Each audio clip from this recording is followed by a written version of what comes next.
আমি প্রথমেই পরিবারের প্রতি সরকারের পক্ষ থেকে কৃতজ্ঞতা জানিয়েছি যে তারা এই মৃত্যুকে নিয়ে রাজনীতি করার সুযোগ কাউকে দেননি।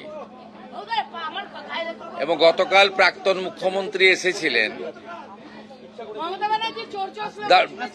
আমাকে বলতে দেন আপনি।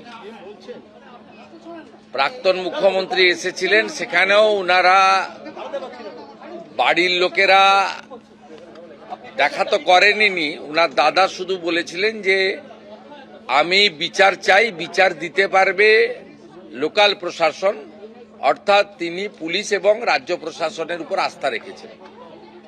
এটা একটা বড় পাওনা। পশ্চিমবঙ্গের রাজনীতিতে বিভিন্নভাবে, ধরুন কোথাও পুলিশের গুলি চালনাতে, সেখানে পুলিশের দোষ বা অন্য কার দোষ আমি জানি না, রাজনৈতিক সংঘর্ষে, বোমাবাজি, বন্দুকবাজি, সংগঠিত রাজনৈতিক সন্ত্রাস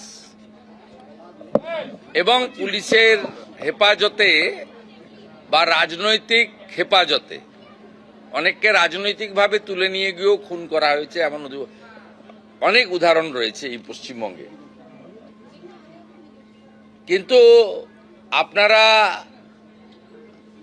আমি প্রয়াত জ্যোতিবাবুর কথা বলবো না, প্রয়াত বুদ্ধবাবু এবং প্রাক্তন মুখ্যমন্ত্রী মমতা ব্যানার্জির সময়ে একটা উদাহরণ দেখাতে পারবেন না যে রাজ্য সরকারের প্রশাসনিক প্রধান মুখ্যমন্ত্রী, তিনি রাজ্য মন্ত্রিসভার সদস্য ডিজিপি তাকে সাথে নিয়ে রাজনৈতিক ভিন্নমত পোষণ করা লোকের বাড়িতে এসেছেন, তার বক্তব্য শুনে তাকে সরকারের যে কর্তব্য সেটা পালন করার জন্য। এই উদাহরণ আপনি পাবেন না, যেটা আমাদের সরকারের সময় আপনারা দেখতে পাচ্ছেন। পরিবারও কমপ্লিটলি তৃণমূল পরিবার, ওর মিসেস কাউন্সিলর, তারাও বর্তমান সরকার এবং পুলিশ প্রশাসনের উপরে, হায়ার লেভেলের উপর, লোকাল পুলিশের উপর ওদের অভিযোগ আছে, সিপি ডিজিপির উপরে, ডিএম এর উপরে, চিফ মিনিস্টারের উপরে, লোকাল এমএলএ এর উপরে কনফিডেন্স রেখেছে। এটা আমাদের বড় পাওনা।